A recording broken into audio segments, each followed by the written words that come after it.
இந்த ஜூம் வழியாக மீண்டும் உங்களை சந்திப்பதிலே நான் மிகுந்த மகிழ்ச்சியுடையவனாக இருக்கிறேன்.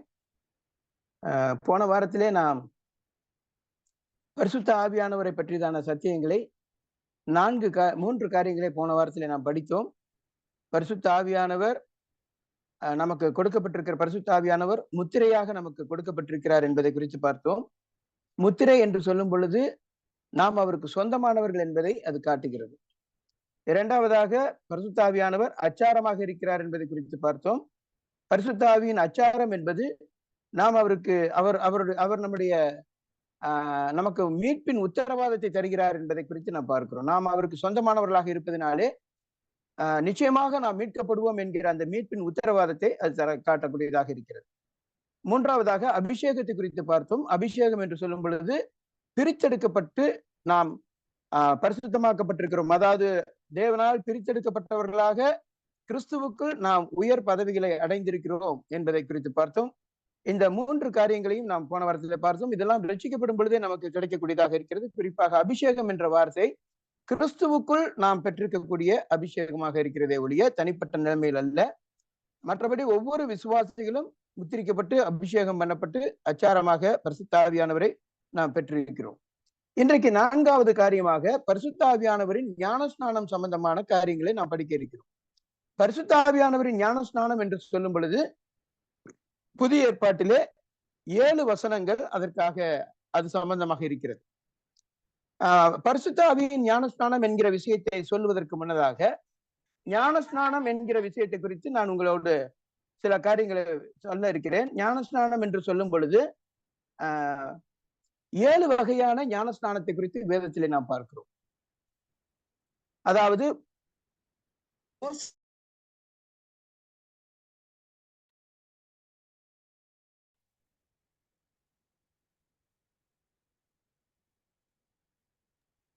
பிரதர் நீங்க பேசுறது கேட்கல. அத ஒருவேளை மியூட் பண்ணிட்டீங்களான்னு பாருங்க.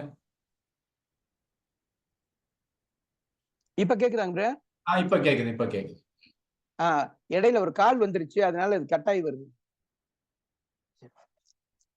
7 வகையான ஞானஸ்நானத்தை குறித்து நாம் பார்க்கிறோம். முதலாவதாக மோசேக்குள்ளாக இஸ்ரவேல் ஜனங்கள் ஞானஸ்நானம் பண்ணப்பட்டார்கள் என்று சொல்லி கொரிந்தியரிலே நாம் வாசிக்கிறோம். அதாவது அவர்கள் மோசையோடு கூட ஒரு நிலைமையில் அவர்கள் இணைக்கப்பட்டிருக்கிறார்கள். மோசையை தலைமைத்துவனாக கொண்டு அவரை பின்பற்றி சென்ற நிலைமையிலே மோசையோடு அவர்கள் இணைக்கப்பட்டிருக்கிறார்கள் என்பதை அது காட்டுகிறது. இரண்டாவதாக யோவான் ஸ்நானகன் கொடுத்த ஞானஸ்நானம், இஸ்ரவேல் ஜனங்கள் மனம் திரும்புதலுக்காக அழைப்பு கொடுத்து யோவான் கொடுத்த ஞானஸ்நானம். மூன்றாவதாக இயேசு கிறிஸ்து எடுத்த ஞானஸ்நானம்.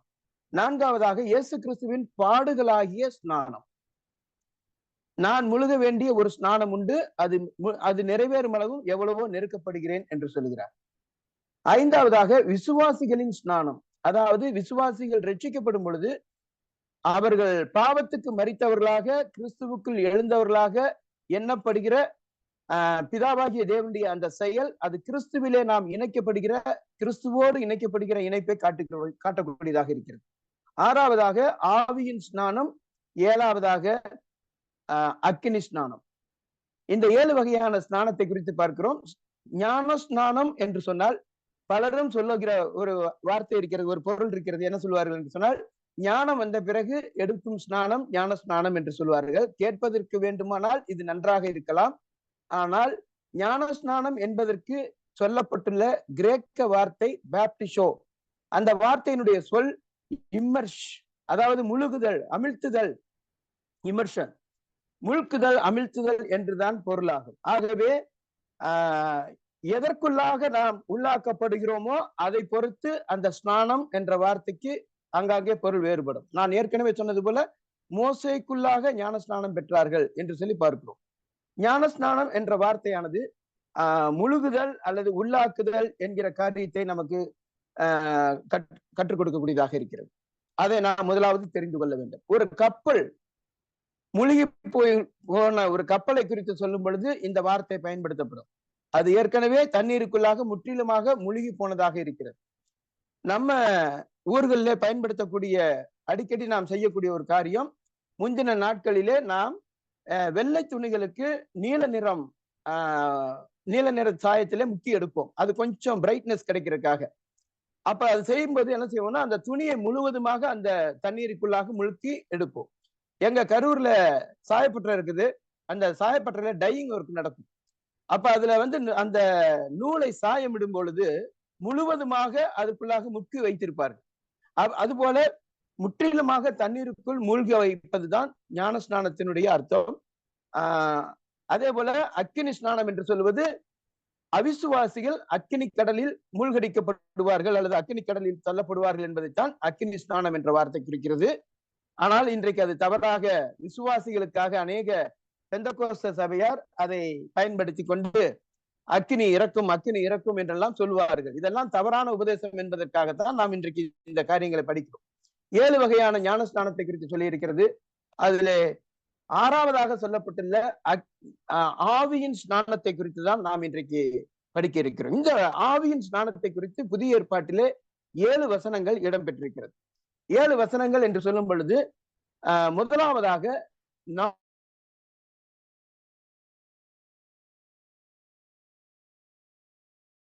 4 சுவிசேஷ நூல்களிலும் 4 முறையாக இந்த யோவான் ஸ்நானகன் ஞானஸ்நானம் கொடுக்கும் போது அவர் ஒரு காரியத்தை சொன்னார். தன்னிடத்துல வரக்கூடிய மக்களுக்கு, நான் உங்களுக்கு ஜலத்தினாலே ஞானஸ்நானம் கொடுக்கிறேன், எனக்கு பின் வருகிறவரோ என்னிலும் வல்லவராயிருக்கிறார், அவர் பரிசுத்த ஆவியினாலே உங்களுக்கு ஞானஸ்நானம் கொடுப்பார் என்று சொல்லி எதிர்காலத்தில் நடைபெறப் போகிற ஞானஸ்நானத்தை குறித்து அவர் சொன்னார். எனக்கு பின் வருகிறவர் என்னிலும் வல்லவர் என்று சொல்லும் பொழுது அவர் கிறிஸ்துவை தான் குறிப்பிடுகிறார் என்பதிலே நமக்கு எல்லளவும் சந்தேகம் இல்லை. அப்போ அது இன்னமும் திட்டமாக தெரியப்படுத்தக்கூடியது யோவான் சுவிசேஷம் 1ஆம் அதிகாரத்திலே நாம் பார்க்க முடியும். யோவான் அந்த இடத்துல சொல்லும் பொழுது, நானும் இவரை அறியாதிருந்தேன், ஜலத்தினால் ஞானஸ்நானம் கொடுக்கும்படி என்னை அனுப்பினவர், பரிசுத்த ஆவியானவர் யார் மேல் இறங்குகிறதை நீ காண்பாயோ அவரே பரிசுத்த ஆவியினால் ஞானஸ்நானம் கொடுப்பார் என்று எனக்கு சொல்லி இருந்தார். அந்தபடி நான் கண்டு இவரே தேவனுடைய குமாரன் என்று உங்களுக்கு அறிவித்து வருகிறேன் என்று சொல்லி திட்டமாக சொல்லுகிறார். ஆகவே கிறிஸ்து தான் பரிசுத்த ஆவியினாலே ஞானஸ்நானம் கொடுக்கிறவர் என்பது நமக்கு தெரிய வருகிறது. இது யோவானாலே முன்னுரைக்கப்பட்ட வார்த்தை. இது 4 சுவிசேஷங்களிலும் குறிப்பாக இடம்பெற்றிருக்கிறது. சில விஷயங்கள் 4 சுவிசேஷங்களிலும் இடம்பெற்றிருப்பது நமக்கு அதனுடைய முக்கியத்துவத்தை நன்கு உணர்த்தக்கூடியதாக இருக்கிறது. இதுவும் அப்படி 4 சுவிசேஷங்களிலும் முக்கியம் இடம்பெற்றிருக்கிறது. அடுத்ததாக நாம் பார்ப்பது, ஆண்டவராகிய இயேசு கிறிஸ்து பரமேறி செல்வதற்கு முன்னதாக 10 நாட்களுக்கு முன்னதாக அவர் என்ன செய்கிறார்? சீசர்களை அழைத்து சீசர்களோடு பேசிக் கொண்டிருக்கும் பொழுது அவர் சொல்லுகிறார். அப்போஸ்தலர் நடபடிகளின் புஸ்தகம் 1ஆம் அதிகாரம் 4வது வசனத்திலே, அன்றியும் அவர் அவர்களுடனே கூடி வந்திருக்கும் போது அவர்களை நோக்கி, நீங்கள் யோவான் ஜலத்திலே ஞானஸ்நானம் கொடுத்தான், நீங்களோ சில நாளைக்குள்ளே பரிசுத்த ஆவியினாலே ஞானஸ்நானம் பெறுவீர்கள். தமிழ்ல நீங்கள் என்று இருக்கிறது, ஆனால் அது சரியாய் சொல்ல போனால் நீங்களோ என்றுதான் மொழிபெயர்க்க வேண்டும். சின்ன சின்ன வித்தியாசங்கள் கூட நமக்கு பொருள் அர்த்தம் வித்தியாசமானதாக இருக்கிறது. யோவான் கொடுத்த ஞானஸ்நானத்திலிருந்து இது வித்தியாசப்பட்டு காண்பிக்கக்கூடியது. யோவான் ஜலத்திலே ஞானஸ்நானம் கொடுத்தான், நீங்களோ சில நாளைக்குள்ளே பரிசுத்த ஆவியினாலே ஞானஸ்நானம் பெறுவீர்கள் என்று சொல்லி ஆண்டவர் சொல்லிவிட்டு போகிறார். இந்த சில நாளைக்குள்ளே என்று அவர் சொன்னது எப்போ நடந்தது என்பதை நாம் அறிவதற்கு தொடர்ந்து வேதாகமத்தை கவனமாக நாம் படிக்க வேண்டியது அவசியமாக இருக்கிறது. ஆண்டவர் சொன்னார், இன்னும் சில நாளைக்குள்ளே இது நடைபெறப் போகிறது. ஆகவே நீங்கள் எருசலேமை விட்டு போகாமல் என்னிடத்தில் கேள்விப்பட்ட பிதாவின் வாக்குத்தத்தம் நிறைவேற காத்திருங்கள் என்று கட்டளையிட்டார். வேதாகமத்தை படிக்கும் பொழுது வேதாகம விளக்க விதிமுறைகள் என்று சில காரியங்கள் இருக்கிறது. அந்த விதிமுறைகள் என்னன்னு சொன்னால், குறிப்பாக அதிலே சொல்லப்பட்டுள்ள எல்லா வார்த்தைகளையும் நாம் ஒன்று விடாமல் கவனிக்க வேண்டும். மாத்திரமல்ல, அதனுடைய முன்பின் வசனங்களையும் நாம் கவனித்து படித்துதான் நாம் பொருள் கொள்ள வேண்டும். சில நேரங்கள்ல சில வசனங்களில் இருக்கிற ஒத்த வார்த்தையோ அல்லது பின்பகுதி வாக்கியத்தையோ எடுத்துக்கொண்டு மக்கள் தங்களுக்கு இன்றைக்கு பயன்படுத்தி கொண்டிருக்கிறார்கள். அப்படியெல்லாம் செய்வது வேதத்தை அனர்த்தமாக்கும் செயலாக்கும். அந்த அர்த்தத்தை குழப்பி விடக்கூடியதாக மாறிவிடும். ஆகவே இந்த வசனத்திலே காத்திருங்கள் என்று சொல்லிவிட்டதனாலே மாத்திரம் ஆண்டவர் பரிசுத்த ஆவிக்காக நாம் காத்திருக்க வேண்டும் என்று சொல்லக்கூடிய சபையார் உண்டு. பரிசுத்த ஆவியானவரை பெற்றுக்கொள்வதற்கு நாம் காத்திருக்க வேண்டும் என்று சொல்லி இந்த வசனம் போதிக்கவில்லை. இது ஆண்டவராகிய இயேசு கிறிஸ்து பரமேறி போன சில நாட்களுக்குள்ளாக நடந்த பெந்தகோஸ்தே திருநாள் சம்பவத்தை நமக்கு சுட்டிக்காட்டக்கூடியதாக இருக்கிறது.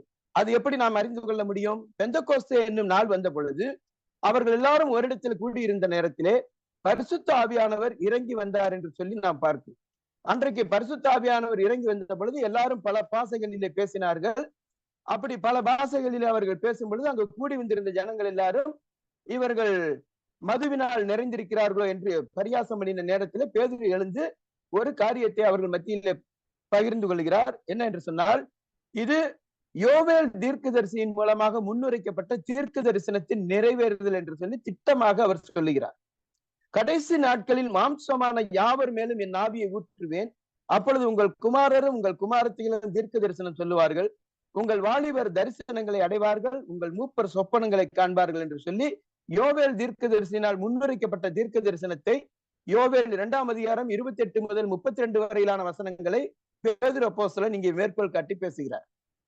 பிரியமானவர்களே, இந்த சம்பவமானது பழைய ஏற்பாட்டிலே மிக முக்கியத்துவமான வாக்குத்தத்தமாக இருக்கிறது. அதனாலதான் ஆண்டவர் சொன்னார், என் பிதாவின் வாக்குத்தத்தம் நிறைவேற காத்திருங்கள் என்று சொன்னார். இது பிதாவினுடைய வாக்குத்தத்தமாக இருக்கிறது. என்ன வாக்குத்தத்தம்? அந்த நாட்களிலே பழைய ஏற்பாட்டு காலத்திலே ஒரு வாக்குத்தத்தம் கொடுக்கப்பட்டது. ஒரு காலம் வரப்போகிறது, அந்த நாள் வரும் பொழுது நான் மாம்சமாகிய யாவர் மேலும் என் ஆவியை ஊற்றுவேன் என்பதுதான் அந்த வாக்குத்தத்தமாக இருக்கிறது. காரணம் என்ன என்று சொன்னால், பழைய ஏற்பாட்டில் பரிசுத்த ஆவியானவர், நான் ஏற்கனவே போன வாரத்தில் சொன்னது போல பரிசுத்த ஆவியானவரை குறித்து படிக்கிற பாடம் பெரிதாக இருப்பதனாலே அதுல ஒரு விஷயம், பழைய ஏற்பாட்டில் பரிசுத்த ஆவியானவருடைய கிரியை, புதிய ஏற்பாட்டில் பரிசுத்த ஆவியானவருடைய கிரியை என்கிற விஷயத்தை நாம் படிக்க வேண்டும். பழைய ஏற்பாட்டில் இல்லாத விதமாக புதிய ஏற்பாட்டிலே பரிசுத்த ஆவியானவர் நமக்குள்ளாக நம்மோடு கூட இருக்கக்கூடிய ஒரு அனுபவத்தை, நிரந்தரமான அனுபவத்தை குறிப்பிடக்கூடிய ஒரு வாக்குத்தத்தம் சொல்லப்பட்டிருக்கிறது. அதாவது என்ன என்று சொன்னால், பழைய ஏற்பாட்டிலே பரிசுத்த ஆவியானவர் பரலோகத்தில் அவருடைய வசிப்பிடமாக இருந்தது. தேவனுடைய சித்தத்தை செய்ய வேண்டும் என்று தெரிந்து கொள்ளப்பட்ட நபர்கள் மேல் அவர் வந்து இறங்குவது, அந்த நபர்கள் அவருடைய சித்தத்தை நிறைவேற்றுகிறவர்களாக தற்காலிகமான நிலையிலோ அல்லது அவர்களுடைய வாழ்நாளில் ஒரு பெரும் பகுதியோ கர்த்தருடைய ஆவியானவர் அவர்களோடு கூட இருப்பார். சில நேரங்களிலே கர்த்தருடைய ஆவியானவர் அவர்களை விட்டு போய்விடுவது விதமாக நடக்கக்கூடிய காரியங்களை பழைய ஏற்பாட்டிலே படிக்கிறோம். அது விரிவான ஒரு விஷயம். ஆனால் புதிய ஏற்பாட்டிலே பரிசுத்த ஆவியானவரை குறித்து சொல்லும் பொழுது, ஆண்டவராகிய இயேசு கிறிஸ்து பிதாவாகிய தேவனுடைய வாக்குத்தத்தத்தை அவர் மீண்டுமாக தம்முடைய வாயினாலே அவர் சொல்லுகிறார். யோவான் சுவிசேஷம் 14ஆம் அதிகாரம் 16 மற்றும் 17வது வசனம். நான் பிதாவை வேண்டிக் கொள்ளுவேன், அப்பொழுது என்றென்றைக்கும் உங்களுடனே கூட இருக்கும்படிக்கு சத்திய ஆவியாகிய வேறொரு தேற்றவாளனை அவர் உங்களுக்கு தந்தருளுவார். உலகம் அந்த சத்திய ஆவியானவரை காணாமலும் அறியாமலும் இருக்கிறபடியால் அவரை பெற்றுக்கொள்ள மாட்டாது. அவர் உங்களுடனே வாசம் பண்ணி உங்களுக்குள்ளே இருப்பதால் நீங்கள் அவரை அறிவீர்கள். 23வது வசனம், யோவான் சுவிசேஷம் 14ஆம் அதிகாரம் 23வது வசனம். இயேசு அவனுக்கு பிரதியுத்தரமாக, ஒருவன் என்னில் அன்பாய் இருந்தால் அவன் என் வசனத்தை கை கொள்ளுவான், அவனில் என் பிதா அன்பாய் இருப்பார், நாங்கள் அவனிடத்தில் வந்து அவனோட வாசம் பண்ணுவோம். இந்த வசனங்களிலே நீங்கள் கவனிக்க வேண்டிய 3 வார்த்தைகள் 16வது வசனத்திலே என்றென்றைக்கும் உங்களுடனே இருக்கும்படிக்கு, 17வது வசனம் அவர் உங்களுடனே வாசம் பண்ணி உங்களுக்குள்ளே இருப்பதால், 23வது வசனம் நாங்கள் அவனிடத்தில் வந்து அவனோட வாசம் பண்ணுவோம். இப்படியான இந்த வசனங்கள் எல்லாம் பிரசன்ட் கண்டினியூஸ் அல்லது நிகழ்காலத்திலே சொல்லப்பட்டிருக்க, பிரசன்ட் டென்ஸ்ல சொல்லியிருக்கு, நிகழ்காலத்திலே சொல்லப்பட்டிருக்கு. அதாவது என்றென்றைக்குமாக அவர் நம்மோடு கூட தங்கி இருக்கக்கூடிய நிரந்தர வாசம் பண்ணுதலை குறிக்கக்கூடியதாக இருக்கிறது. இப்படி பரிசுத்த ஆவியானவர் எல்லா விசுவாசிகளிடத்திலும் வந்து எல்லாரோடும் என்றென்றைக்குமாக இருக்கக்கூடிய ஒரு ஆவிக்குரிய ஆசீர்வாதத்தை குறித்து தேவன் வாக்கு பண்ணியிருந்தார். ஆகவே பரிசுத்த ஆவியானவர் இவ்விதமாக நமக்கு எல்லா விசுவாசிகளுக்கும் அருளப்படக்கூடிய அருளப்பாட்டினுடைய அந்த சம்பவம் எப்போ நடக்கும் அப்படின்னு கேட்டா, அதுக்கு ஒரு மிக முக்கியமான காரியம் நடைபெற வேண்டியதாக இருந்தது.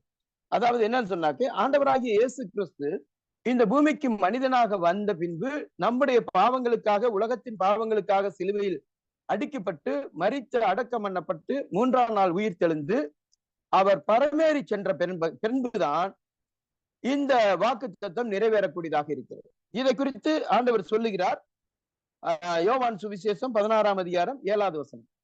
நான் உங்களுக்கு உண்மையை சொல்லுகிறேன், நான் போகிறது உங்களுக்கு பிரயோஜனமாயிருக்கும். நான் போகாது இருந்தால் தேற்றரவாளன் உங்களிடத்தில் வரார். நான் போவேனையாகில் அவரை உங்களிடத்துக்கு அனுப்புவேன் என்று சொல்லுகிறார். ஏற்கனவே நான் வாசித்த வசனத்திலே நான் பிதாவை வேண்டிக் கொள்ளுவேன் என்று ஆண்டவர் சொல்லுகிறார். நான் பிதாவை வேண்டிக் கொள்ளுவேன், அப்பொழுது என்றென்றைக்கும் உங்களுடனே கூட இருக்கும்படிக்கு சத்தியாவியாகிய வேறொரு தேற்றரவாளனை அவர் உங்களுக்கு தந்தருளுவார். பிதாவாகிய தேவனிடத்திலே கர்த்தராகிய இயேசு கிறிஸ்து வேண்டிக் கொள்ளுகிற வேண்டுதலின் பேரில் நமக்கு அருளப்படக்கூடியவர் தான் பரிசுத்த ஆவியானவர் என்பதை இந்த வசனங்களிலே வாசிக்கும். ஆகவே கர்த்தராகிய இயேசு கிறிஸ்து மரித்து அடக்கம் பண்ணப்பட்டு மகிமையில் உயிர்த்தெழுந்து மகிமை அடைந்த பின்பு, மகிமையிலே அவர் போன பின்பு, பிதாவாகிய தேவனால் அனுப்பப்பட்டவர் தான் பரிசுத்த ஆவியானவர். அப்படி அனுப்பப்பட்ட பரிசுத்த ஆவியானவர் தான் கிறிஸ்து பரமேறிய 10ஆம் நாளில், அதாவது பெந்தெகோஸ்தே என்னும் நாள் என்று சொன்னால் 50வது நாள். இந்த 50வது நாள் என்பது யூதர்களுடைய வாரங்களின் பண்டிகை, அல்லது யூதர்கள் தங்களுடைய வருடாந்திரத்திலே அவர்கள் அறுப்பின் பண்டிகையாக கொண்டாடக்கூடிய பண்டிகை ஒன்று இருக்கிறது. அந்த அறுப்பின் நாளிலே கதிர்கட்டுகளிலே முதல் கதிர்கட்டை கொண்டு வந்து அசைவாட்டக்கூடிய அசைவாட்டும் பண்டிகை இருக்கிறது.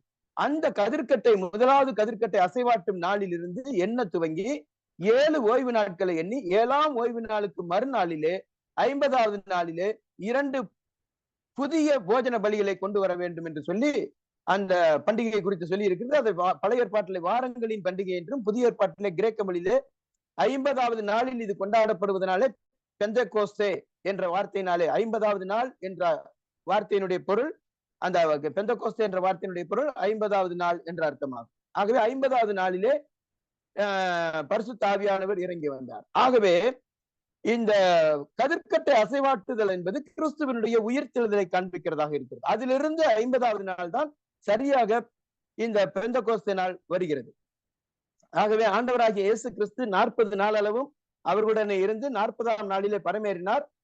சில நாளைக்குள்ளாக பெந்தெகோஸ்தே நாளிலே பரிசுத்த ஆவியானவர் இறங்கி வந்தார். பரிசுத்த ஆவியானவர் இறங்கி வந்த இந்த பெந்தெகோஸ்தே நாளில் நடந்த இந்த சம்பவமானது உலக வரலாற்றிலேயே அதி முக்கியத்துவம் வாய்ந்த ஒரு நிகழ்வாக இருக்கிறது.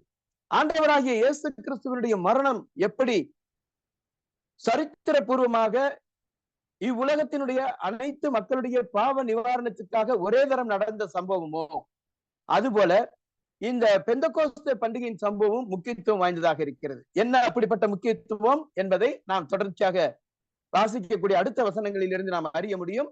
இத்தோடு நாம் இந்த 2ஆம் அதிகாரத்திலிருந்து நாம் அடுத்ததாக நாம் போகும் பொழுது 11ஆம் அதிகாரத்திலே 10ஆம் அதிகாரத்திலே நாம் ஒரு சம்பவத்தை பார்க்கிறோம். அது கொர்நேலியின் வீட்டிலே நடந்த சம்பவம். கொர்நேலி வீட்டிலே பரிசுத்த ஆவியானவர் வசனத்தை கேட்ட யாவர் மேலும் இறங்கினார். அவர்கள் எல்லாரும் அந்நிய பாஷைகளை பேசினார்கள், பற்பல பாஷைகளை பேசினார்கள் என்று சொல்லி பார்க்கிறோம். அந்த சம்பவத்தை குறித்து தர்க்கம் உண்டானது. அதாவது விருத்த சேதனம் இல்லாத ஒரு புறஜாதியானுடைய வீட்டுக்கு பேதுரு போய்விட்டார் என்றும், அங்கே போய் தங்கி அவர்களோடு சாப்பிட்டு வந்தார் என்று சொல்லி அப்போஸ்தலர்களும் மற்றவர்களாலும் அவர் குற்றம் சாட்டப்பட்டார். அப்பொழுது அங்கு அவர் ஒரு பெரிய நீண்ட பிரசங்கத்தை செய்கிறார். அங்க நடந்த பல காரியங்களை விவரிக்கிறார். கொர்நேலி வீட்டுக்கு போவதற்கு முன்னதாக இருந்து அவர் பல காரியங்களை சொல்லி கொர்நேலி வீட்டுக்கு போன போது ஆவியானவராலே அவர் அப்படி வழிநடத்தப்பட்டு போனதும், அங்கே போன நேரத்திலே அவர் வசனத்தை பிரசங்கித்த பொழுது பரிசுத்த ஆவியானவர் அவர்கள் மேல் இறங்கி வந்ததும், அப்படி இறங்கி வந்த நேரத்திலே ஆதியிலே பெந்தெகோஸ்தே நாளில் நடந்த சம்பவம் போலவே அன்றைக்கு வெளிப்படையான அடையாளத்தோடு ஆவியானவர் இறங்கி வந்ததை பார்த்துவிட்டு, இப்படி தேவனே ஏற்றுக்கொண்டவர்கள் மேல் நான் எப்படி புறக்கணிக்க முடியும்? ஆகவே நான் அவர்களுக்கு ஞானஸ்தானம் கொடுத்து அவர்களோடு நான் போஜனம் பண்ணினேன்.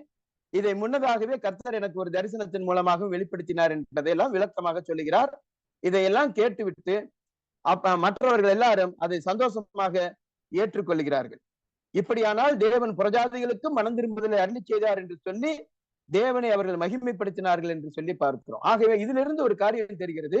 அப்போஸ்தலர்களுக்கும் அப்போஸ்தலர்கள் உட்பட அனைத்து மக்களுக்கும் புதிய ஏற்பாட்டின் துவக்க காலத்திலே சில காரியங்களுக்கு அடையாளமான சம்பவங்கள் நடைபெற வேண்டியது இருந்தது. அப்படி அடையாளமான காரியங்களிலே சில வரங்கள், ஆவியின் வரங்களிலே சில வரங்கள் அடையாள வரங்களாக இருக்கிறது.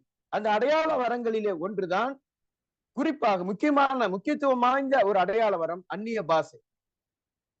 இன்றைக்கு அந்நிய பாஷை என்று சொல்வதற்கும் வேதத்திலே இருக்கக்கூடிய அந்நிய பாஷைக்கும் பல வித்தியாசங்கள் இருக்கிறது.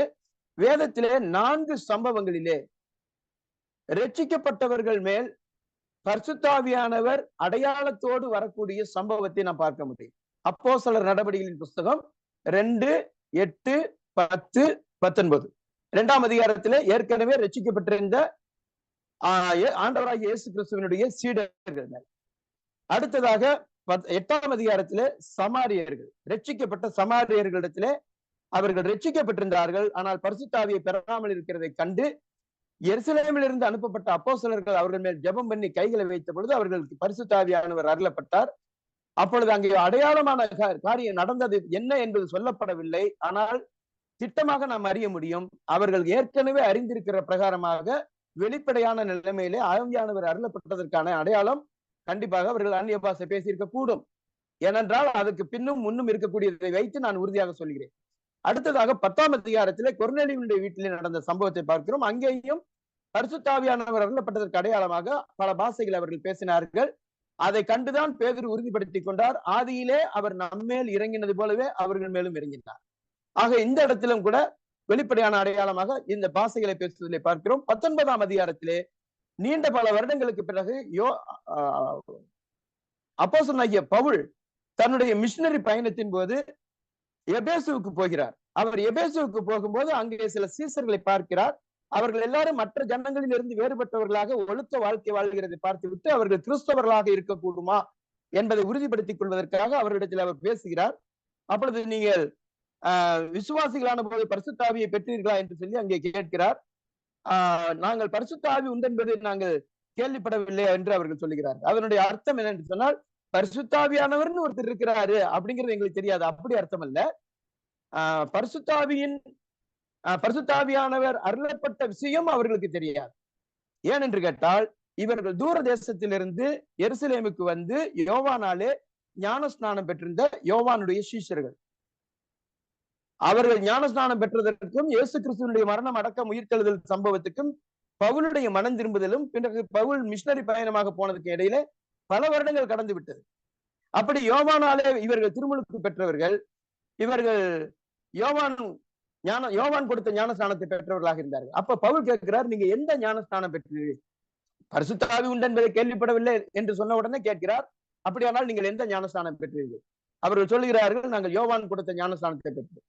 உடனே பதில் சொல்கிறார், யோவான் தனக்கு பின் வருகிறவராகிய கிறிஸ்து இயேசுவில் விசுவாசிகளாய் இருக்க வேண்டும் என்று சொல்லி மனம் திரும்புதலுக்கு ஏற்ற ஞானஸ்நானத்தை கொடுத்தானே என்று சொல்லி அவர்களிடத்திலே சொல்லிட்டு அதுக்கப்புறம் அதை தொடர்ந்து சுவிசேஷத்தை அறிவிக்கிறார்.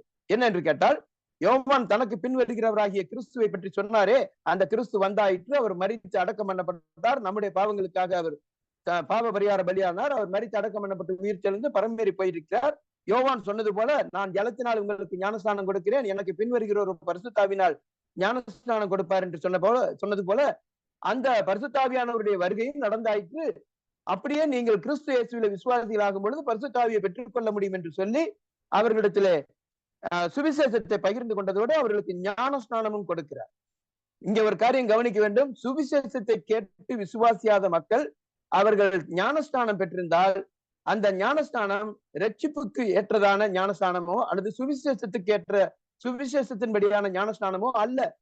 கண்டிப்பாக ரட்சிப்பின் அனுபவத்தை பெறாதவர்கள் ஏதோ ஒரு காரணத்திற்காக ஞானஸ்நானம் பெற்றிருந்தால் நிச்சயமாக அவர்கள் சரியான முறைப்படி தங்களுடைய பாவத்தை உணர்ந்து கிறிஸ்துவை விசுவாசித்து அவர்கள் ரட்சிப்பின் அனுபவத்தை பெற்ற பிறகு கண்டிப்பாக ஞானஸ்நானம் பெற வேண்டும். அதன் பிறகு திரும்பவும் நான் ஞானஸ்நானம் எடுக்க வேண்டுமா என்ற கேள்விக்கே இடமில்லை.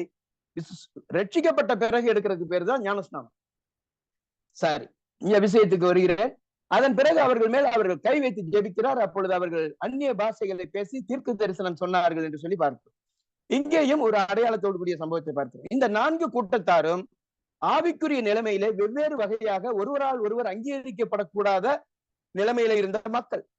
ஆகவே இந்த 4 வகை சம்பவத்திலே மாத்திரம் ஆவியானவரின் அருளப்பாடு வெளியரங்கமான அடையாளத்தோடு நடந்ததை ஒழிய வேற கந்தாகிய மந்திரியினுடைய ரட்சிப்பிலோ அல்லது அப்போஸ்தலனாகிய பவுலுடைய ரட்சிப்பிலோ லீதியாளுடைய ரட்சிப்பிலோ மற்றும் தொடர்ந்து அப்போஸ்தலர் நடவடிக்கைகளின் புஸ்தகத்திலே எங்கெல்லாம் மக்கள் ரட்சிக்கப்பட்டார்களோ அங்கெல்லாம் ரட்சிக்கப்பட்ட பிறகு அவர்கள் பரிசுத்தாவியை தாமதமாக பெற்றுக்கொண்டதோ அடையாளத்தோடு பெற்றுக்கொண்டதாகவோ நாம பார்க்க முடியாது.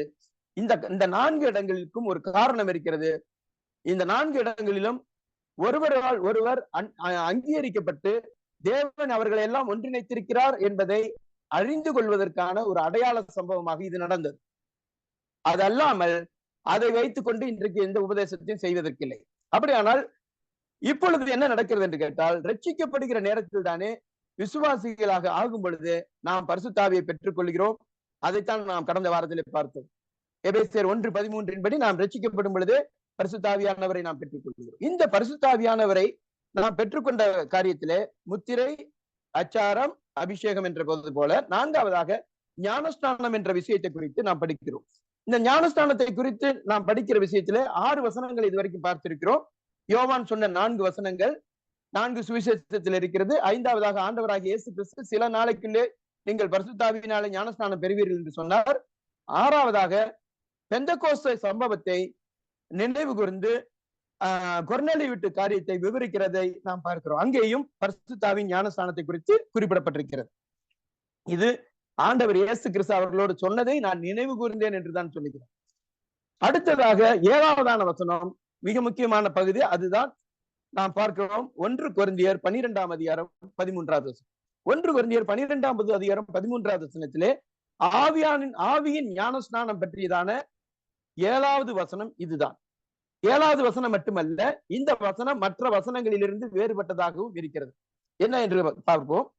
1 கொரிந்தியர் 12ஆம் அதிகாரம் 13வது வசனம். யாரும் வாசிக்க கூடுமானால் வாசியுங்க.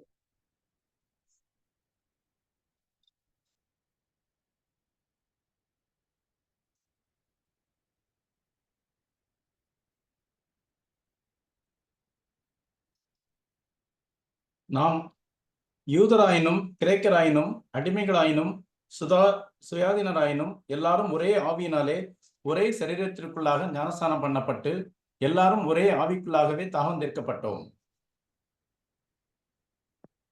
இந்த வசனத்தை நீங்கள் கவனிப்பீர்களானால் ஒரு முக்கியமான காரியத்தை அறிந்து கொள்ள முடியும். நாம் யூதராயினும் கிரேக்கராயினும் அடிமைகளாயினும் சுயாதீனராயினும் எல்லாரும் ஒரே ஆவியினாலே ஒரே சரீரத்துக்குள்ளாக ஞானஸ்நானம் பண்ணப்பட்டு எல்லாரும் ஒரே ஆவிக்குள்ளாகவே தாகம் தீர்க்கப்பட்டோம். இங்க 2 காரியங்களை பார்க்கிறோம். ஞானஸ்நானம் பண்ணப்பட்டோம், தாகம் தீர்க்கப்பட்டோம். இங்க ஞானஸ்நானம் பண்ணப்பட்டு அப்படிங்கிற வார்த்தையானது பாஸ்ட் டென்ஸ்ல கடந்த கால நிகழ்ச்சியாக சொல்லப்பட்டிருக்கு. அது மாத்திரமல்ல, கிரேக்க இலக்கணத்தின்படி இந்த வார்த்தை என்ன அர்த்தத்தில் சொல்லப்பட்டிருக்கிறது என்று சொன்னால், காலத்தின் விரிவாக்கத்தில் ஒரு குறிப்பிட்ட புள்ளியில் நடைபெறக்கூடிய அல்லது நடைபெற்று முடியக்கூடிய ஒரு சம்பவத்தை சொல்லுகிற அர்த்தத்தில் அது சொல்லப்பட்டிருக்கிறது. அதாவது ஆவியின் ஞானஸ்நானமானது எல்லா விசுவாசிகளும் பெற்றிருக்கிறார்கள் என்றும் எல்லா விசுவாசிகளும் ஆவியின் ஞானஸ்நானத்தை பெற்றவர்களாக முற்று பெற்ற அல்லது முடிவுற்ற ஒரு சம்பவமாக செயலாக இங்க நான் பார்க்கிறேன். யூதராயினும் கிரேக்கராயினும் அடிமைகளாயினும் சுயாதீனராயினும் எல்லாரும் ஒரே ஆவியினாலே ஒரே சரீரத்துக்குள்ளாக ஞானஸ்நானம் பண்ணப்பட்டோம். இப்ப இங்க ஆவியின் ஸ்நானத்தை குறித்து தான் இங்கே சொல்லப்பட்டிருக்கு. ஆவியின் ஸ்நானத்திலே குறித்து சொல்லும் பொழுது ஒரே ஆவியினாலே ஒரே சரீரத்துக்குள்ளாக ஞானஸ்நானம் பண்ணப்பட்டோம். அப்ப ஒரே ஆவியினாலே என்று சொல்லுவது பரிசுத்த ஆவியானவர் என்பது நமக்கு தெரியும். அந்த பரிசுத்த ஆவியானவராலே நாம் ஞானஸ்நானம் பண்ணப்பட்டோம். எங்கே ஞானஸ்நானம் பண்ணப்பட்டோம் என்றால், இதுவரைக்கும் நாம் பார்த்தோம் பல வகையான ஞானஸ்நானத்தை. இங்கே சொல்லப்பட்டிருக்கிறது ஒரே சரீரத்துக்குள்ளாக ஞானஸ்நானம் பண்ணப்பட்டோம். இந்த சரீரம் என்பது என்ன என்பதை கீழ் வரக்கூடிய வசனங்களை நீங்கள் தொடர்ந்து படித்தீர்களானால் 26வது வசனம் வரையிலும் ஆக உங்களுக்கு அது தெரியும். 27வது வசனம் வரையிலும் நீங்களே கிறிஸ்துவின் சரீரமாயும் தனித்தனியே அவயவங்களாயும் இருக்கிறீர்கள் என்று சொல்லி முடிக்கிறார். அப்ப இந்த சரீரம் என்று சொல்வது கிறிஸ்துவின் சபையாகிய சரீரத்தை இது காட்டுகிறது. கிறிஸ்துவின் சபையாகிய சரீரம், கிறிஸ்துவின் சரீரம் என்று சொல்லும் பொழுது அது 2 வகையான சரீரத்தை குறித்து பார்க்கிறோம். கிறிஸ்து மாம்சத்திலே வெளிப்பட்டு வாழ்ந்த அவருடைய ஜட சரீரம், நமக்காக சிலுவையிலே பாடுபட்டு மரித்தடக்கம் பண்ணப்பட்டார். அதை காண்பிப்பதுதான் நாம் வாரந்தோறும் ஆசரிக்கக்கூடிய அந்த கர்த்தருடைய பந்தியில் இருக்கக்கூடிய அப்பமானது. இது உங்களுக்காக பிட்டப்படுகிற என்னுடைய சரீரம் என்று சொல்லி ஆண்டவர் சொல்கிறார். அவருடைய சரீரத்தை நமக்கு அடையாளப்படுத்தக்கூடியதாக இருக்கிறது. நமக்காக பாடுபட்ட அவருடைய சரீரத்தின் அடையாளமாக அங்கே இருக்கிறது. அதே 1 கொரிந்தியர் 10ஆம் அதிகாரத்தில் அவர் சொல்லும் பொழுது அந்த அப்பத்தை குறித்து அவர் என்ன சொல்கிறார் பாருங்கள். 16-17 நாம் 1 கொரிந்தியர் 10ஆம் அதிகாரம் 16-17 நாம் ஆசீர்வதிக்கிற ஆசீர்வாதத்தின் பாத்திரம் கிறிஸ்துவனுடைய இரத்தத்தின் ஐக்கியமாய் இருக்கிறது அல்லவா? நாம் பிட்கிற அப்பம் கிறிஸ்துவனுடைய சரீரத்தின் ஐக்கியமாய் இருக்கிறது அல்லவா? அந்த ஒரே அப்பத்தில் நாம் எல்லாரும் பங்கு பெறுகிறபடியால் அநேகரான நாம் ஒரே அப்பமும் ஒரே சரீரமுமாய் இருக்கிறோம். இங்கே கர்த்தருடைய பந்தியில இருந்து எடுத்து பேசுகிறார் என்றாலும் வரிசை மாற்றி, அதாவது பாத்திரத்தை முந்தி சொல்லி பிற்பாடு அப்பத்தை சொல்லுகிறதை நாம் பார்க்கிறோம். வழக்கமாக சொல்லுகிறது முதலாவது அப்பத்தை எடுத்து சொல்லி பிற்பாடு பாத்திரத்தை சொல்லுவதுதான் வழக்கம். அது கர்த்தருடைய பந்தி சம்பந்தமாக சொல்லும் பொழுது, அல்லது அவருடைய பாடு மரணத்தை குறித்து சம்பந்தப்படுத்தி பேசும் பொழுது முதலாவது அப்பமும் பிற்பாடு ரசமும் சொல்லப்படுவது வழக்கம். ஆனால் இங்கே வழக்கத்துக்கு மாறாக சொல்லப்பட்டிருக்கிற இந்த காரியம் கிறிஸ்துவின் நாம் பெற்றிருக்கக்கூடிய ஐக்கியத்தை அது காண்பிக்கக்கூடியதாக, அதை முக்கியத்துவப்படுத்தி பேசக்கூடியதாக இருக்கிறது. இது கிறிஸ்துவின் இரத்தத்தினால் உண்டான ஐக்கியமாக இருக்கிறது. சிந்தப்பட்ட கிறிஸ்துவின் இரத்தத்தினாலே நமக்கு ஒரு ஐக்கியம் உண்டாக இருக்கிறது. இந்த ஐக்கியம் விசுவாசிகளாகிய நம் அனைவரையும் ஒருங்கிணைத்திருக்கக்கூடிய ஐக்கியமாக இருக்கிறது. இந்த ஐக்கியத்திலே அநேகராகிய நாம் எல்லாரும் ஒரே அப்பமும் ஒரே சரீரமாக இருக்கிறோம். இப்ப இந்த அப்பமானது பாடுபட்ட அவருடைய சரீரத்தை காண்பிக்கவில்லை, மாறாக அவருடைய சபையாகிய சரீரத்தை அது காண்பிக்கக்கூடியதாக இருக்கிறது. கிறிஸ்துவின் சரீரமாகிய சபை அவருடைய ஆவிக்குரிய சரீரமாக, கிறிஸ்து தலையாக சபை சரீரமாக இருக்கக்கூடிய அந்த நிலைமையிலே கிறிஸ்துவின் சரீரமாகிய சபையின் அடையாளத்தை இது காட்டுகிறது. அப்படியானால் கிறிஸ்துவின் சரீரமாகிய சபையின் இந்த ஐக்கியத்தில் எவ்வாறு நாம் ஐக்கியப்படுத்தப்பட்டோம், இந்த சரீரத்தில் நாம் எப்படி அங்கமானோம் என்பதை நாம் முதலாவது அறிய வேண்டும். ஒரு சரீரம் என்று சொல்லும் பொழுது ஒரு முழு மனிதனுடைய முழு சரீரத்தையும் பார்க்கிறது. அந்த முழு சரீரத்திலே ஒரே சரீரமாக இருந்தாலும் அதிலே பல்வேறு அவயவங்கள் இருக்கிறது. அந்த பல்வேறு அவயவங்களும் அதன் இடத்திலே அது வைக்கப்பட்டிருக்கிறது. அதற்குரிய கிருபை வரங்களை அது பெற்றிருக்கிறது. கைக்கு ஒரு வேலை, காலுக்கு ஒரு வேலை, கையை வேலையை செய்யக்கூடிய திறன், காலுடைய வேலையை செய்யக்கூடிய திறன், ஒவ்வொரு அவயவங்களும் அதன் திறன் பெற்ற நிலைமையிலே அதுவும் தேவனுடைய சித்தத்தின்படி அவைகள் அமைக்கப்பட்டிருக்கிறது என்று சொல்லி நான் பார்த்தேன். தமது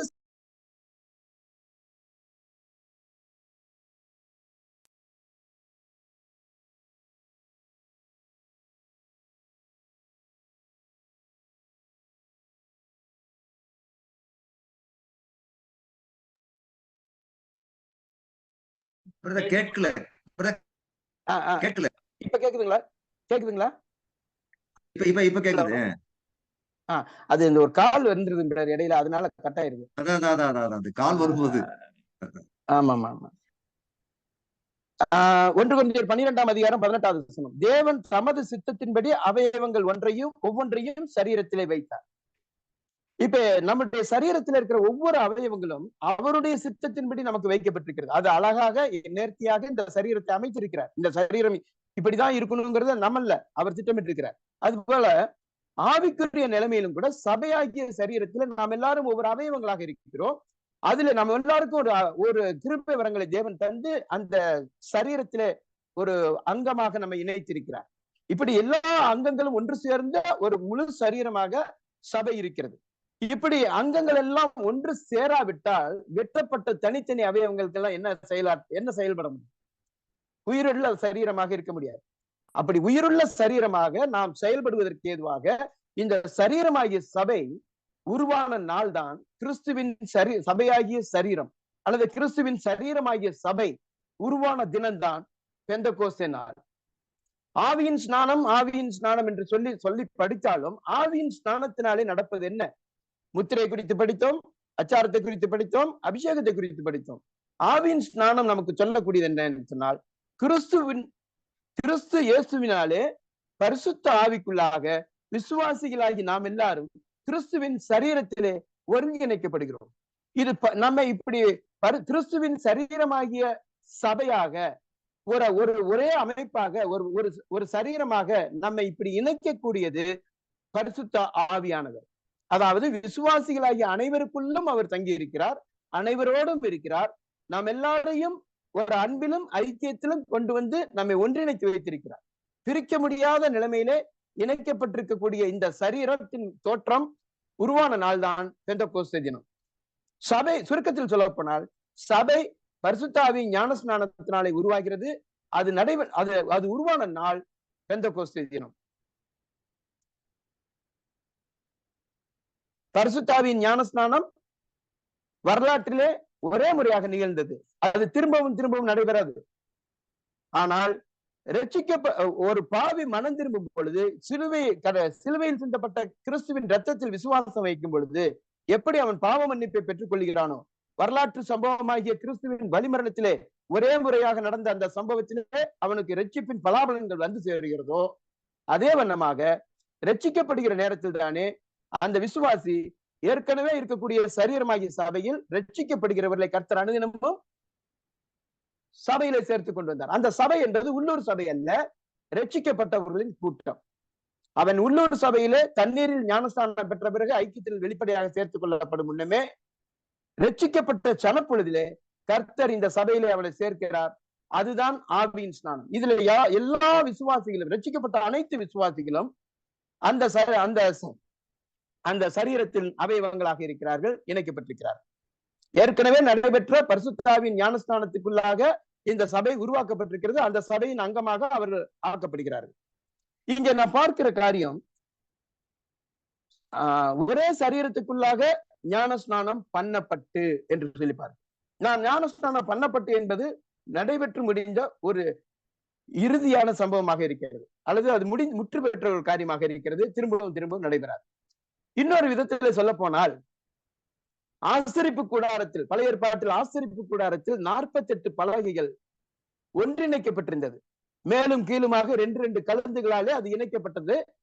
அதோடு கூட வெளிப்பிரகாரமாக 4 தாழ்பால்களால் அது இணைக்கப்பட்டிருந்தது. இந்த எல்லா இணைப்புகளுக்கும் மேலாக மையத்திலே 48 பலகைகளையும் ஒன்றிணைக்கக்கூடிய வெளியிலே காணப்படாத ஒரு இணைப்பு இருந்தது, ஒரு தாழ்பால். அந்த மைய தாழ்பாலை போல பரிசுத்த ஆவியின் ஞானஸ்நானம் எல்லா விசுவாசிகளுக்குள்ளாகவும் இருந்து ஒருங்கிணைத்திருக்கிறதை நான் பார்க்க முடியும். அற்புதகரமான ஒரு நல்ல தெய்வீக இணைப்பை, ஐக்கியத்தை இது காட்டக்கூடியதாக இருக்கிறது. ஆகவே இந்த ஆவியின் ஞானஸ்நானத்திலே நாம் யூதன், புறஜாதி, அந்நியன், எந்த ஒரு வித்தியாசம் இல்லை. ஆண் பெண் என்ற ஏற்றத்தாழ்வுகள் எதுவுமே கிடையாது, எந்த வேறுபாடும் கிடையாது. நாம் எல்லாரும் கிறிஸ்துவின் இந்த சரீரத்திலே ஏற்றத்தாழ்வுகள் இல்லாத நிலைமையிலே இருக்கிறோம் என்பதை அது காட்டுகிறது. கிறிஸ்து இயேசுவுக்குள்ளாக விசுவாசிகள் எல்லாரும் ஒரே தரம் உடையவர்களாக இருக்கிறார். அவர்களை நாம் ஏற்றத்தாழ்விலை நாம் பார்க்க கூடாது என்பதை இது முக்கியமாக நமக்கு காட்டுகிறது. சரி, இதோடு கூட அடுத்ததான விஷயத்துக்கு நான் போகிறேன். இந்த வசனத்தில் தானே இன்னொரு காரியத்தை நாம் பார்க்கிறோம். தாகம் தீர்க்கப்படுதல் என்கிற ஒரு காரியத்தை குறித்து பார்க்கிறோம். இந்த தாகம் தீர்க்கப்படுதல் என்கிற விஷயத்தை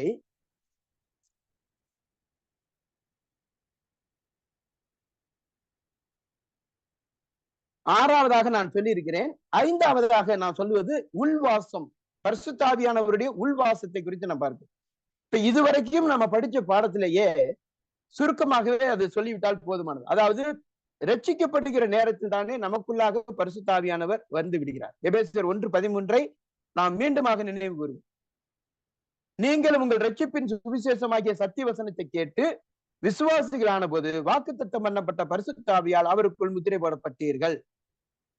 இந்த வசனத்துக்கு யாராகிலும் இல்ல பரிசுத்த ஆவியால முத்திரை தான் போடப்பட்டிருக்கிறோம், ஆவியை பெறலன்னு யாராவது சொன்னாக்க உடனே காண்பிக்க வேண்டிய வசனம் 4ஆம் அதிகாரம் 30வது வசனம்.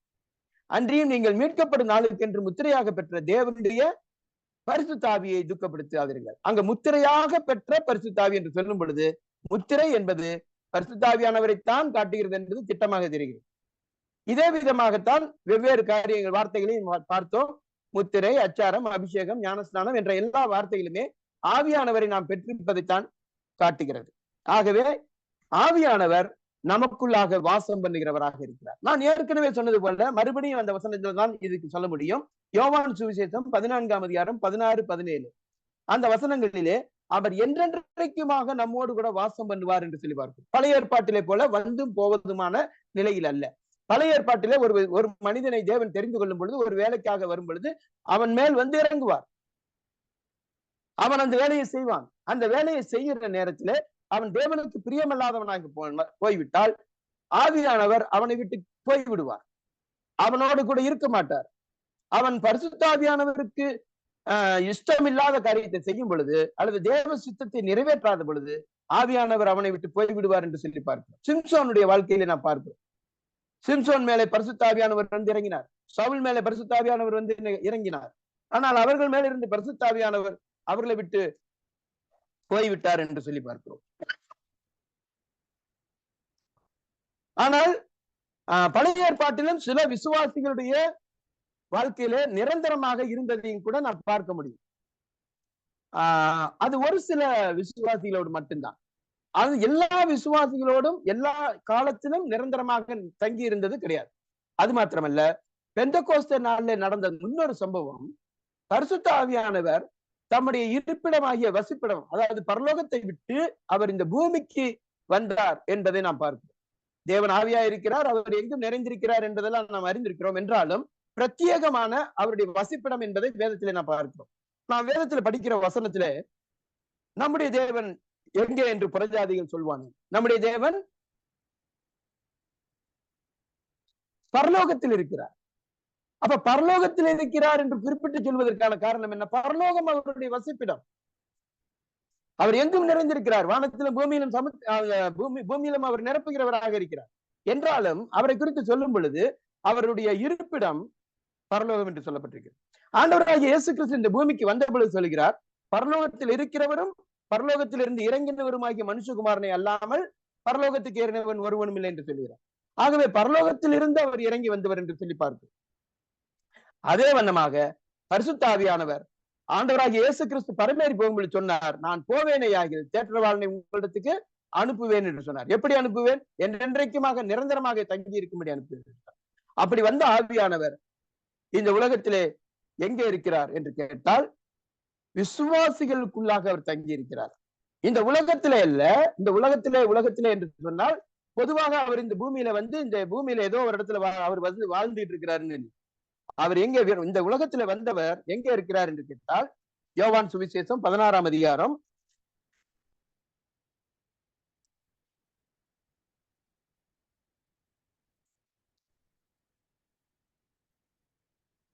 8வது 9வது 10வது வசனங்கள். அவர் வந்து பாவத்தை குறித்து, நீதியை குறித்து, நியாய தீர்ப்பை குறித்தும் கண்டித்து உணர்த்துவார். அவர்கள் என்னை விசுவாசியாதபடினாலே பாவத்தை குறித்து, நீங்கள் என்னை காணாதபடிக்கு நான் என் பிதாவிடத்துக்கு போகிறபடினாலே நீதியை குறித்தும், இந்த உலகத்தின் அதிபதி நியாயம் தீர்க்கப்பட்டபடினாலே நியாய தீர்ப்பை குறித்தும் கண்டித்து உணர்த்துவார் என்று சொல்லியிருக்கிறார். அது மாத்திரமல்ல, இன்னொரு வசனத்திலே சொல்லி இருக்கிறார். அது எனக்கு அந்த வசனத்தை நான் குறிக்காம விட்டுட்டேன். அதாவது உங்களுக்கு ஞாபகம் இருக்கும், உலகம் அந்த சத்திய ஆவியானவரை அறியாதிருக்கிறபடினாலே அவரை பெற்றுக்கொள்ள மாட்டாது.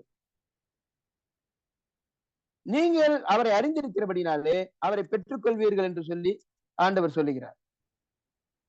17வது வசனம், 16ஆம் அதிகாரம் 14ஆம் அதிகாரம் 17வது வசனம். உலகம் அந்த சத்திய ஆவியானவரை காணாமலும் அறியாமலும் இருக்கிறபடியால் அவரை பெற்றுக்கொள்ள மாட்டாது. அவர் உங்களுடனே வாசம் பண்ணி உங்களுக்குள்ள இருப்பதால் நீங்கள் அவரை அறிவீர்கள். அப்ப உலகம் என்று சொல்லுவது இங்க யாரை குறிக்கிறது என்று சொன்னால் ரட்சிக்கப்படாத மக்கள். அவர்கள் பரிசுத்த ஆவியானவரை பெற்றுக்கொள்ள மாட்டார்கள், பெற்றுக்கொள்ளவில்லை என்று சொல்லி பார்க்கிறோம். அப்ப விசுவாசிகளுக்குள்ளாக அவர் தங்கி இருக்கிறார். மேலுமாக நமக்கு தெரிந்திருக்கிற இன்னும் சில வசனங்கள் இருக்கிறது. 1 கொரிந்தியர் 6ஆம் அதிகாரம் 19வது வசனம். உங்கள் சரீரமானது நீங்கள் தேவனாலே பெற்றும் உங்கள் தங்கியும் இருக்கிற பரிசுத்த ஆவியினுடைய ஆலயமாய் இருக்கிறது என்றும் நீங்கள் உங்களுடையவர்கள் அல்ல என்றும் அறியீர்களா என்று சொல்லி பார்க்கிறோம். அப்போ நமக்குள்ளாக தான் பரிசுத்த ஆவியானவர் வாசம் பண்ணுகிறார். விசுவாசிகளுக்குள்ளாக பரிசுத்த ஆவியானவர் என்றென்றைக்குமாக நிரந்தரமாக வாசம் பண்ணுகிறார். இதோடு கூட நாம் அடுத்த ஒரு காரியத்துக்கு போகிறோம், தாகம் தீர்க்கப்படுதல். இந்த தாகம் தீர்க்கப்படுதல் விஷயத்தை படிக்கும் போது இந்த உள்வாசம் பண்ணுதலை குறித்ததான அழுத்தம் கொடுக்கக்கூடிய இன்னும் சில வசனங்களையும் நாம் கண்டுகொள்ள முடியும். இப்ப தாகம் தீர்க்கப்பட்டோம் என்று சொல்லும் பொழுது மறுபடியுமாக 1 கொரிந்தியர் 12ஆம் அதிகாரம் 13வது வசனத்துக்கே நாம் வருவோம். அங்கே நாம் யூதராயினும் கிரேக்கராயினும் அடிமைகளாயினும் சுயாதீனராயினும் எல்லாரும் ஒரே ஆவியினாலே ஒரே சரீரத்துக்குள்ளாக ஞானஸ்நானம் பண்ணப்பட்டு ஒரே ஆவிக்குள்ளாகவே தாகம் தீர்க்கப்பட்டோம். அதுவும் பாஸ்ட் டென்ஸ்ல சொல்லியிருக்கு, தாகம் தீர்க்கப்பட்டோம். அப்படியானால் ஆவியினாலே நான் தாகம் தீர்க்கப்பட்டோம் என்று சொல்வதனுடைய அர்த்தம் என்ன? தாகம் தீர்க்கப்பட்டோம். இந்த தாகம் தீர்க்கப்படுதலை குறித்து இது என்ன வகையான தாகம் என்று கேட்டால், இது ஆவிக்குரிய தாகத்தை குடிக்கக்கூடியதாக இருக்கிறது. இது உருவகமாக சொல்லப்பட்டிருக்கிறது. இந்த தாகம் என்ற வார்த்தை எழுத்துப்பூர்வமான தாகம், சரீர பிரகாரமான தாகம் அல்ல, இது உருவக சொல்லாக இருக்கிறது. இந்த தாகத்தை குறித்து ஆண்டவர் இயேசு கிறிஸ்து சமாரியா ஸ்திரீயின் இடத்துல பேசின சம்பவம் நமக்கு நன்றாக தெரியும். ஆண்டவர் சமாரியா ஸ்திரீயின் இடத்துல பேசும்போது தாகத்துக்கு தாய் என்று கேட்கிறார். அப்பொழுது அவள், நீர் யூதனாய் இருக்க என்னிடத்தில் எப்படி கேட்கலாம், இப்படி எல்லாம் சம்பாஷணை போய்க் கொண்டிருக்கிறது. அப்படி போகும் பொழுது, உன்னிடத்தில் கேட்கிறவர் இன்னார் என்று அறிந்திருந்தால் நீயே அவரிடத்தில் கேட்டிருப்பாய், அவர் உனக்கு ஜீவ தண்ணீரை தந்திருப்பார் என்று சொல்லி ஆண்டவர் சொல்கிறார். உடனே அவர் சொல்ற, ஆண்டவரே, நான் மறுபடியும் இங்க வராதபடிக்கு நான் கொடுக்கும் தண்ணீரை குடிக்கிறவனுக்கு ஒரு காலம் தாகம் உண்டாகாது என்று சொன்னார். உடனே அவளுக்கு ஒரு ஆசை வந்துருச்சு, ஆண்டவரே, இந்த இடத்துக்கு நான் திரும்ப வராதபடிக்கு அப்படி ஒரு தண்ணீர் இருந்தால் எனக்கு தாங்க, நான் திரும்ப இந்த இடத்துக்கு வராமல் இருப்பேனே என்று சொல்லி அவள் அந்த தண்ணீரை குறித்து கேட்கிறார். ஆனால் ஆண்டவர் சொன்ன அந்த அர்த்தத்தை அவள் புரிந்து கொள்ளவில்லை. ஆண்டவர் சொல்லுகிற காரியம், நான் கொடுக்கும் தண்ணீரை குடிக்கிறவனுக்கோ ஒரு காலம் தாகம் உண்டாகாது, நான் அவனுக்கு கொடுக்கும் தண்ணீர், யோவான் சுவிசேஷம் 4ஆம் அதிகாரம் 14-15, நான் அவனுக்கு கொடுக்கும் தண்ணீர் அவனுக்குள்ளே நித்திய ஜீவகாலமாய் ஊறுகிற நீரூற்றாய் இருக்கும் என்றார். அந்த ஸ்திரீ அவரை நோக்கி, ஆண்டவரே, எனக்கு தாகம் உண்டாகாமலும் நான் இங்கே மொண்டு கொள்ள வராமலும் இருக்கும்படி அந்த தண்ணீரை எனக்கு தர வேண்டும் என்றார். இவளுக்கு அந்த அர்த்தம் தெரியல. ஆனால் இவள் கேட்டதனுடைய சம்பாஷணையை தொடர்ந்து ஆண்டவர் பேசிக்கொண்டே போகிறார். கடைசியிலாக அவள் ஜீவ தண்ணீரை பானம் பண்ணி அவள் தாகம் தீர்க்கப்பட்டாள். என்ன தாகம் தீர்க்கப்பட்டால், இந்த தாகமானது மனிதனுக்குள் இருக்கக்கூடிய ஆத்மீக தாகம். மனிதனுடைய ஆத்மாவின் தாகத்தை தீர்க்க இந்த உலகத்திலே எந்த தண்ணீரும் இல்லை. சரீரத்தின் தாகத்தை தீர்ப்பதற்கு தண்ணீர் இருக்கிறது, அதுவும் கூட திரும்பவும் தாகம் எடுக்கக்கூடிய தண்ணீராக இருக்கிறது. மனிதன் வாழ்நாள் முழுவதுக்கும் தண்ணீர் அருந்த வேண்டிய தேவை இருக்கிறது. அதே போல மனிதனுக்கு சரீரத்துக்கே தாகம் இருக்குமானால் ஆத்மாவிலே ஜீவிப்பதற்கு அவனுக்கு தாகம் எவ்வளவு இருக்கும்? அந்த தாகத்தை தீர்ப்பதற்கு தான் ஜீவ தண்ணீர் இருக்கிறது. இந்த ஜீவ தண்ணீர் ஒன்றும் புதிய ஏற்பாட்டிலே சொல்லப்பட்ட புது விஷயம் அல்ல. பழைய ஏற்பாட்டிலே இதை பற்றி நிறைய வசனங்கள் இருக்கிறது. நான் அந்த வசனங்களை சொல்லுகிறேன். எரேமியா தீர்க்கதரிசியின் புஸ்தகம் 2ஆம் அதிகாரம் 13வது வசனம், என் ஜனங்கள் 2 தீமைகளை செய்தார்கள், ஜீவ தண்ணீராகிய என்னை விட்டு விட்டார்கள், தண்ணீர் நிற்காத வெடிப்புள்ள தொட்டிகளை தங்களுக்கு வெட்டி கொண்டார்கள் என்று சொல்லி கர்த்தரை அவர்கள் விட்டு அவர்கள் அந்நிய தெய்வங்களை நாடி சென்றதை குறித்து அவர் பேசுகிறார். தண்ணீர் நிற்காத தொட்டிகள், நான் யாராக இருக்கிறேன்? உங்களுக்கு ஜீவ தண்ணீராக இருக்கிறேன் என்று சொல்கிறார். மறுபடியும் 17ஆம் அதிகாரம் 13வது வசனம், ஏசாயா தீர்க்கதரிசியின் புஸ்தகம் 44ஆம் அதிகாரம் 3வது வசனத்திலே, தாகமுள்ளவன் மேல் தண்ணீரை ஊற்றுவேன், வறண்ட நிலத்தின் மேல் ஆறுகளையும் வனாந்திரத்திலே நீரூற்றுகளையும் நான் வரவிடுவேன் என்று சொல்லி அவர் சொல்லுகிறார். மேலுமாக ஏசாயா 53:1 சொல்கிறார், ஓ தாகமாயிருக்கிறவர்களை நீங்கள் எல்லாரும் என்னிடத்தில் வந்து பானம் பண்ணுங்கள் என்று சொல்லுகிறார். இலவசமான பானம் பண்ணுதலுக்கான அழைப்பு அங்கு கொடுக்கப்படுகிறது. இப்படிப்பட்ட இந்த அழைப்பை குறித்து நாம் யோவான் சுவிசேஷம் 7ஆம் அதிகாரத்திலும் கூட ஆண்டவர் சொல்லுகிறதை நாம் பார்க்கிறோம். பண்டிகையின் கடைசி நாளிலே ஆண்டவர் சத்தமிட்டு சொல்கிறார் அந்த மக்களிடத்திலே. யோவான் சுவிசேஷம் 7ஆம் அதிகாரம் 37-39, பண்டிகையின் கடைசி நாளாகிய பிரதான நாளிலே இயேசு நின்று சத்தமிட்டு, ஒருவன் தாகமாய் இருந்தால் என்னிடத்தில் வந்து பானம் பண்ண கடவன், வேத வாக்கியம் சொல்லுகிறபடி என்னிடத்தில் விசுவாசமாயிருக்கிறவன் எவனோ அவன் உள்ளத்திலிருந்து ஜீவ தண்ணீர் உள்ள நதிகள் ஓடும் என்றார். தம்மை விசுவாசிக்கிறவர்கள் அடைய போகிற ஆவியை குறித்து இப்படி சொன்னார். இயேசு இன்னும் மகிமைப்படாதிருந்தபடினாலே பரிசுத்தாவி இன்னும் அருளப்படவில்லை. பரிசுத்தாவியானவராலே நாம் தாகம் தீர்க்கப்படுகிறோம் என்று சொன்னால் மனுஷனுடைய ஆத்மீக தேவை ரட்சிப்பு தான். ரட்சிப்பு அடையாத மனிதன்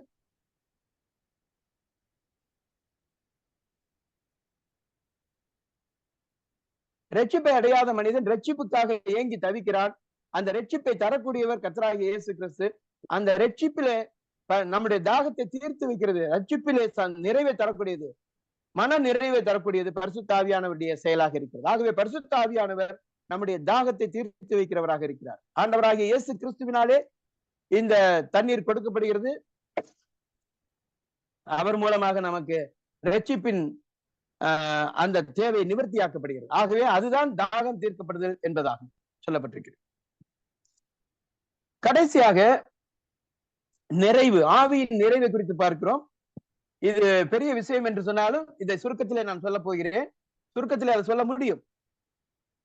இது எல்லாவற்றையும் நான் பார்த்தது எல்லாம் ஒரே முறையாக விசுவாசியுடைய வாழ்விலே நடந்தேறி முடித்த ஒரு காரியமாக இருக்கிறது. இதுவரைக்கும் நான் பார்த்த 6 காரியங்கள் ரட்சிக்கப்படும் பொழுதே விசுவாசியுடைய வாழ்க்கையிலே நிறைவேறிவிட்ட காரியம். இவை ஒன்றுக்காகவும் நாம் ஜெபிக்கும்படியாகவோ அல்லது காத்திருக்கும்படியாகவோ சொல்லப்படவில்லை. மாறாக ஆவியின் நிறைவு என்ற ஒரு விஷயத்தை குறித்து நாம் வேதத்தில் பார்க்கிறோம். முழு வேதாகமத்திலும் இதற்கு ஒரே ஒரு வசனம் தான் சொல்லப்பட்டிருக்கிறது. அந்த ஒரு வசனம் எபேசியர் எழுதின நிருபம் 5ஆம் அதிகாரம் 18வது வசனம். அந்த 18வது வசனத்திலே துன்மார்க்கத்துக்கு ஏதுவான மதுபான வெறி கொள்ளாமல் ஆவியினால் நிறைந்து என்று சொல்லி பார்க்கிறோம். ஆவியினால் நிறைந்து சங்கீதங்களினாலும் கீர்த்தனைகளினாலும் நீங்கள் ஞான பாட்டுகளினாலும் ஒருவருக்கு ஒருவர் புத்தி சொல்லிக் கொண்டு உங்கள் இருதயத்தில் கர்த்தரை பாடி நம்முடைய கர்த்தராகிய இயேசு கிறிஸ்து நாமத்தினாலே எப்பொழுதும் எல்லாவற்றுக்காகவும் பிதாவாகிய தேவனை ஸ்தோத்திரித்து தெய்வ பயத்தோட ஒருவருக்கு ஒருவர் கீழ்ப்படிந்திருங்கள் என்று அந்த வினைச்சொல் முடிகிறது. அப்ப இந்த வசனங்களில் இருக்கிற எல்லா வினைச்சொற்களையும் பார்க்கும் பொழுது இதுல முதலாவது வரக்கூடியது ஆவியினால் நிறைந்து. இந்த ஆவியினால் நிறைந்து என்கிற வார்த்தையானது ஒரு கட்டளை வாக்கியமாக சொல்லப்பட்டிருக்கிறது. இதுவரைக்கும் நாம் பார்த்த ஆவியின் சம்பந்தமான எந்த ஒரு வசனங்களுக்கும் கட்டளையாக சொல்லப்படவில்லை. நீங்கள் அதுக்காக இதை பெற வேண்டும் அப்படி என்று சொல்லி சொல்லவில்லை. மாறாக இந்த வசனத்தில் மாத்திரம் ஆவியினால் நிறைந்து நீங்கள் இப்படி வாழ வேண்டும் என்பதை குறித்து சொல்லி இருக்கிறதை நாம் பார்க்கிறோம். இங்க ஆவியின் நிறைவை குறித்து சொல்லி இருக்கிற இந்த வசனத்தை நான் அதனுடைய இலக்கண விஷயத்தை மாத்திரம் உங்களோடு சொல்லி முடிக்கிறேன். முதலாவதாக இது நிகழ்காலத்திலே சொல்லப்பட்டிருக்கிறது, பிரசன்ட் டென்ஸ்ல சொல்லப்பட்டிருக்கு. ஆவியினால் நிறைந்து என்பது ஒரு நாள் அனுபவம் அல்ல, ஒரே ஒரு நாளில் நடந்து முடிந்து விடக்கூடிய காரியம் அல்ல. மாறாக வாழ்நாள் முழுவதிலும் தொடர்ந்து நடக்க வேண்டிய நிகழ்காலத்தை குறித்து, தொடர்ச்சியாக நடக்க வேண்டிய அனுதின அனுபவத்தை குறித்து சொல்லுகிறது. இரண்டாவதாக இது ஒரு பன்மை வார்த்தையாக சொல்லப்பட்டிருக்கிறது. இது எல்லா விசுவாசிகளுக்கும் உரிய அனுபவமாக அல்லது எல்லா விசுவாசிகளும் ஆவியினால் நிறைந்த வாழ்க்கை வாழ வேண்டும் என்பது கட்டளையாக சொல்லப்பட்டிருக்கிறதை நாம் பார்க்கிறோம். மூன்றாவதாக இது ஒரு பாசிவ் வாய்ஸ்ல, அதாவது செயற்பாட்டு வாக்கியமாக சொல்லப்பட்டிருக்கிறது. இது நாம நம்மை நிரப்பிக் கொள்வதல்ல, மற்றபடி ஆவியானவர் நம்மை நிரப்புகிறவராக இருக்கிறார். இந்த ஆவியின் நிறைவு என்ற வார்த்தையினுடைய அர்த்தம் என்னன்னு சொன்னால், ஏதோ மக்கள் எல்லாரும் என்ன நினைக்கிறாங்கன்னு சொன்னா, வெளியில காலியாக இருக்கிற பாத்திரத்துல நம்ம தண்ணீர் நிரப்புவது போல நமக்குள்ளாக ஆவியானவர் வந்து நம்மை நிரப்புவார் என்று சொல்லி எண்ணுகிறார்கள். ஏற்கனவே நமக்குள்ளாக ஆவியானவர் வாசம் பண்ணுகிறவராக இருக்கிறார். அப்படி இருக்க நமக்குள்ளாக இருக்கக்கூடிய ஆவியானவர் நம்மை நிரப்பி நடத்துகிறார் என்று சொன்னால் என்ன அர்த்தம் என்று சொன்னால், ஆவியானவருடைய ஆளுகைக்கும் கட்டுப்பாட்டுக்குள்ளாகவும் நாம் வாழ வேண்டியதனுடைய அவசியத்தை அல்லது ஆவியின் சித்தத்துக்கு நம்முடைய ஒப்பு கொடுத்தலை குறித்துதான் இந்த வசனம் பேசுகிறது. இதை தெளிவுபடுத்தக்கூடிய ஒரு வசனம் கலாத்தியர் எழுதின நிருபம் 5ஆம் அதிகாரம் 16, 17. பின்னும் நான் சொல்லுகிறது என்னவென்றால், ஆவிக்கு ஏற்றபடி நடந்து கொள்ளுங்கள், அப்பொழுது மாம்ச இச்சையை நிறைவேற்றாதிருப்பீர்கள். மாம்சம் ஆவிக்கு விரோதமாகவும் ஆவி மாம்சத்துக்கு விரோதமாகவும் இச்சிக்கிறது. நீங்கள் செய்ய வேண்டும் என்றிருக்கிறவைகளை செய்யாதபடிக்கு இவைகள் ஒன்றுக்கொன்று விரோதமாயிருக்கிறது. இந்த வசனத்திலே பாருங்கள், ஆவிக்கேற்றபடி நடந்து கொள்ளுங்கள், அப்பொழுது மாம்ச இச்சையை நிறைவேற்றாதிருப்பீர்கள். ஆவிக்கேற்றபடி நடந்து கொள்ளுதல் என்றால் என்ன? ஆவினால் அருளப்பட்ட வேதம், புதிய ஏற்பாட்டின் சத்தியங்கள் ஒரு விசுவாசி எப்படி நடக்க வேண்டும் என்பதற்கான கட்டளைகளால் நிரம்பி இருக்கிறது. அந்த எல்லா வசனங்களின்படியும் அங்கே ஆவியின் சித்தத்தை நமக்கு வெளிப்படுத்தி இருக்கிறபடி நாம் ஒப்பு கொடுத்து வாழ்கிற வாழ்க்கைதான் முழு கிறிஸ்தவ வாழ்க்கையும் எப்படி வாழ வேண்டும் என்பதை சொல்வதுதான் ஆவியினால் நிறைந்திருப்பது. பிற மதத்தவர்கள் எல்லாரும் ஒருவர் வந்து இந்துவாகவோ ஒருவர் இஸ்லாமியராகவோ இருப்பது போல ஒரு கிறிஸ்தவர் என்பது இருக்க முடியாது. ஒருவன் இஸ்லாமியனாக இருக்கணும் என்று சொன்னால் இஸ்லாம் மார்க்கத்தை நம்பினால் போதும். ஒருவன் இந்துவாக இருக்க வேண்டும் என்று சொன்னால் இந்து மதத்தின் நம்பிக்கைகளை பின்பற்றினால் போதும். ஆனால் ஒருவர் கிறிஸ்தவனாக இருப்பது என்பது வெறும் நம்பிக்கை சார்ந்த விஷயம் அல்ல. அந்த நம்பிக்கையோடு கூட பரிசுத்த ஆவியானவர் அவனுக்குள் தங்கி இருக்கிறார். அந்த தேவ ஆவியானவர் அவனை நடத்துகிற விதமாக அவன் அவருடைய சித்தத்துக்கு தன்னை ஒப்பு கொடுத்து அவரோடு கூட சேர்ந்து வாழக்கூடிய வாழ்க்கையாக இருக்கிறது. அப்படிப்பட்ட ஒரு வாழ்க்கை தான் புதிய ஏற்பாட்டிலே ஆவியின் நிறைவு என்று சொல்லப்பட்டிருக்கிறது. ஆவியானவருடைய ஆளுகைக்கும் கட்டுப்பாட்டுக்கும் நாம் முழுவதுமாக ஒப்பு கொடுத்து வாழ்வது. இந்த நிறைதல் என்ற வார்த்தையானது உள்ளிருந்து நம்மை நடத்தக்கூடிய கட்டுப்பாட்டை காண்பிக்கக்கூடியதாக இருக்கு. இந்த வார்த்தையை எதிரடியாக சொல்லி இருக்கிற ஒரு சில வசனங்களை நாம் பார்க்க முடியும். அப்போஸ்தலர் நடவடிக்கைகளின் புஸ்தகம் 5ஆம் அதிகாரம் 3வது வசனத்திலே பேதுருவினிடத்திலே பொய் சொன்ன பொழுது பேதுரு அனனியா சப்பீராளை பார்த்து சொல்கிறார், அனனியாவே, பரிசுத்த ஆவியினிடத்தில் பொய் சொல்லும்படி சாத்தான் உன் இருதயத்தை நிரப்பினது என்ன என்று கேட்கிறார். இங்கே சாத்தானால் அவன் நிரப்பப்பட்டான் என்று சொன்னால் என்ன அர்த்தம்? பொய் சொல்லும்படி அவன் நடத்தப்பட்டான். அங்கே தன்னுடைய மனசாட்சிக்கு விரோதமாக உண்மைக்கு புறம்பான பொய்யை திட்டவட்டமாக அவன் சொல்லும்படிக்கு அவனுடைய இருதயம் பொய்க்கு ஆட்கொள்ளப்பட்டிருந்தது. அப்படி பொய் சொல்லும்படிக்கு தூண்டப்பட்டான். அது துர்சிந்தையானது, சாத்தானால் கொடுக்கப்பட்டது. அந்த காரியத்துக்கு அவன் இசைந்தான். ஒரு பொய் சொல்லுவதே சாத்தானால் நிரப்பப்படுவது என்று சொன்னால், பொய் சொல்லாதிருங்கள், திருடுகிறவன் இனி திருடாமல் இருங்கள், கெட்ட வார்த்தை ஒன்றும் பேசாமல் இருங்கள், இப்படி பல காரியங்களை சொல்லி இருக்கிறது. விபச்சாரம் செய்யாதிருப்பீர்களாக, இப்படி விபச்சாரம் செய்கிற வேசித்தனம் செய்கிறவன் தன் சுய சரீரத்துக்கு விரோதமாக செய்கிறான். இப்படி பல காரியங்களும் பாவகரமான காரியத்தோடு சம்பந்தப்பட்டு சொல்லப்பட்டிருக்கு. அப்ப விசுவாசிகள் பாவம் செய்யும் பொழுது அந்த பாவம் அது ஆவியானவருக்கு விரோதமானதாகவும் அல்லது ஆவியின் சித்தத்துக்கு விரோதமாகவும் ஆவியானவரை துக்கப்படுத்தக்கூடியதாகவும் மாம்சத்தின் இச்சையை நிறைவேற்றக்கூடியதாகவும் சாத்தானுடைய விருப்பத்துக்கு சாத்தானால் நடத்தப்படக்கூடியதாகவும் தான் அது இருக்கிறது. ஒரு விசுவாசி தன்னுடைய சொந்த மாம்சத்தின் விருப்பத்தை நிறைவேற்றுகிறவனாகவும் வாழ முடியும், ஆவியின் கட்டுப்பாட்டிலும் இருந்து வாழ முடியும்.